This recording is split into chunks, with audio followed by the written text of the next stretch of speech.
Informasi berikut ini bagi sebagian orang mungkin tidak disukai, bagi sebagian orang mungkin tidak diperdulikan, bagi sebagian orang lagi bisa membuat Indonesia negatif citranya di mata dunia. Beberapa jam setelah Indonesia memutuskan memberikan suara dengan pernyataan no atau tidak mendukung R2P di sidang PBB, Lembaga Keuangan Dubai dan beberapa lembaga keuangan yang rencananya mendukung Indonesia Investment Authority atau SWF ala non-MMT menarik mundur dukungan mereka. Sehingga rencana besar SWF bisa gagal seperti rencana pemindahan ibu kota yang melambat bahkan berkesan mulai dilupakan oleh yang melakukan inisiasinya. Pastinya banyak yang tidak percaya bahwa keputusan keberangkatan haji di Indonesia ke Mekah yang sudah 2 tahun ini ditunda adalah keputusan politik. Juga ketika tim All England kita tidak dapat izin bertanding, ini masalah politik. Tapi banyak yang tidak percaya, alias kebijakan politik Indonesia kental miring ke satu sisi membuat sisi berlawanan mulai dalam tanda petik melakukan sesuatu unjuk kekuatan. Akhirnya hanya Tiongkok yang BUMN-nya mau bekerja sama dengan BUMN Indonesia. Hanya vaksin Tiongkok yang besar jumlahnya yang mau disediakan untuk Indonesia. Adakah informasi sekilas ini ada benarnya atau praduga tak ada alasan seperti info yang disampaikan para buzzer bayaran ahli pecah belah bangsa ini? Apa itu R2P yang dijawab oleh Indonesia no dengan alasan yang mengada-ngada, lebih tepatnya maksa alias vote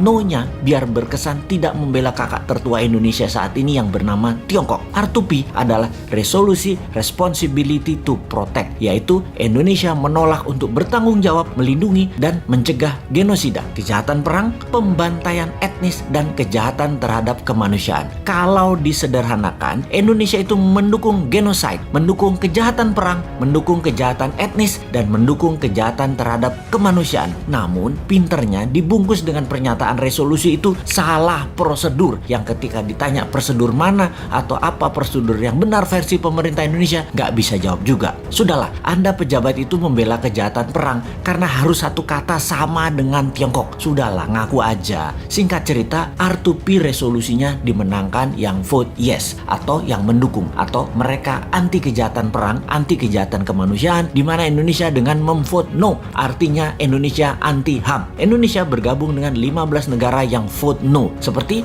Tiongkok, Rusia, Kuba, Suriah, Korea Utara. Keputusan no ini melawan 115 negara yang memvote yes, seperti Jepang, Amerika, Timor Leste, Malaysia, Spanyol, New Zealand, Australia, Myanmar, Filipina, dan lain sebagainya. Alias di regional, keputusan no Indonesia sejalan dengan keputusan kakak tertua Tiongkok yang berbeda dengan keputusan negara tetangga Indonesia seperti Australia, Papua Nugini, Timor Timur, Malaysia, dan Filipina. Hebat keputusan yang berani sekali itu. Ini sudah menunjukkan Indonesia nggak kompak dengan ASEAN dan regional tetangganya. Oke lah, apapun itu semuanya sudah diputuskan dalam politik luar negeri. Dan inilah yang jadi masalah ketika kebijakan negara beda dengan mainstream atau jalur utama. Jadi berhaji dilarang, mudah-mudahan bukan pesanan Amerika ke Saudi ya. Benar-benar mudah-mudahan karena alasan lain. Seperti apa? Duit hajinya nggak ada misalnya. Kepake sama proyek apa gitu. Ya mudah-mudahan bukan tekanan negara lain. Gawat soalnya kalau itu artinya. Jadi ketika banyak negara tarik diri, tidak kasih investasi ke proyek Indonesia, bukan karena tekanan negara superpower, tapi memang proyek investasinya tidak menguntungkan, atau bunga pinjaman IMF yang rata-rata negara lain dapat 4%-an, Indonesia 2% lebih mahal, sekitar 6%-an, sehingga bunga pinjaman yang dibebankan ke APBN hampir senilai 290